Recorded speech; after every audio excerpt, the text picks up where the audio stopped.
Our next type of wireless connection that we'll most commonly see would be our infrared. Infrared actually communicates with invisible light that it's on the light spectrum, but we can't see it with our eyes.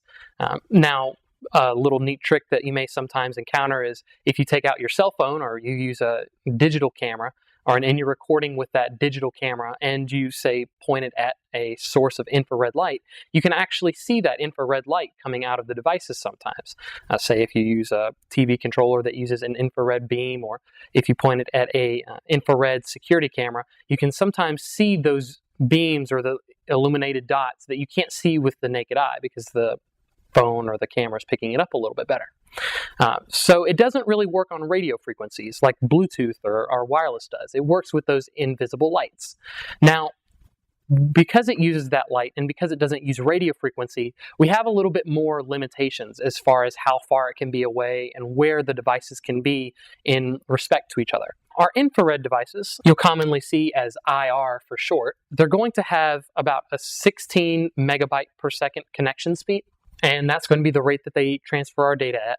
And they're going to have about a 1 meter max line of sight connection between each other. Now, when we say line of sight, we mean that we can't have two devices connecting to each other through a surface. We can't connect by trying to point them at each other and angling them through a wall. The infrared beam hits that wall and it can't go through. It's just a light beam.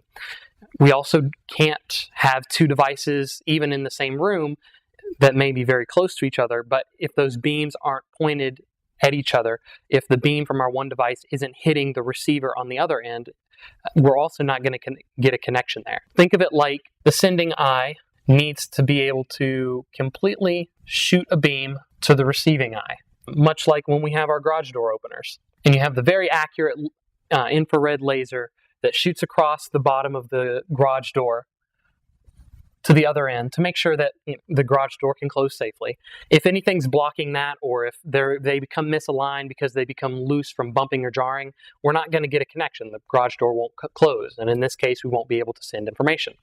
Now, infrared is common.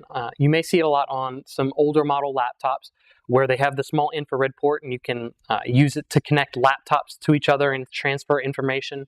You can use infrared mice, keyboards, and sometimes even infrared headsets. They're infrared headsets you can plug into a television and put the headset on and use that to listen to TV over that connection.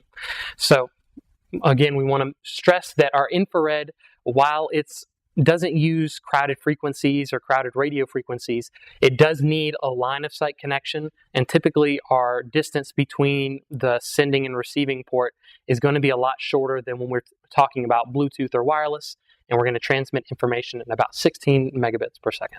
Our final wireless connection that we want to talk about, and this is the one that when we say wireless or Wi-Fi may commonly come to mind, is going to be radio frequencies. Radio frequencies, or RF for short, is also known by many as Wi-Fi.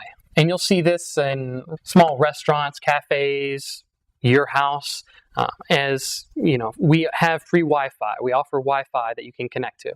And this is typically what we'll be using to connect to the internet without any cables.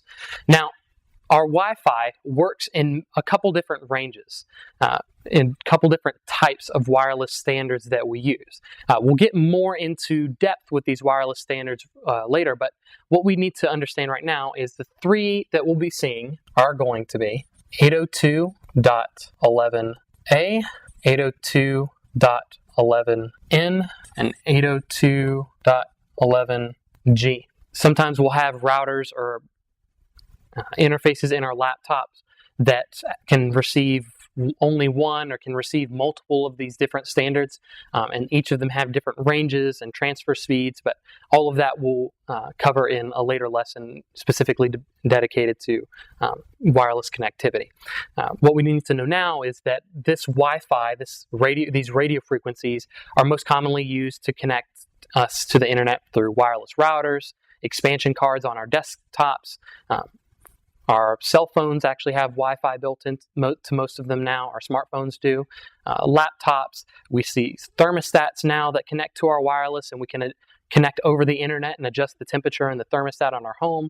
We're even seeing refrigerators now that connect to our Wi-Fi in our house and let us Skype from our refrigerator panel.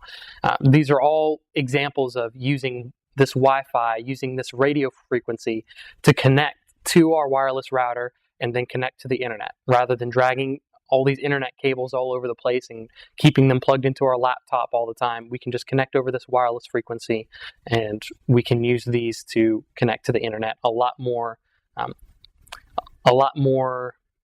let's say, less inhibited by wires and a lot more freely.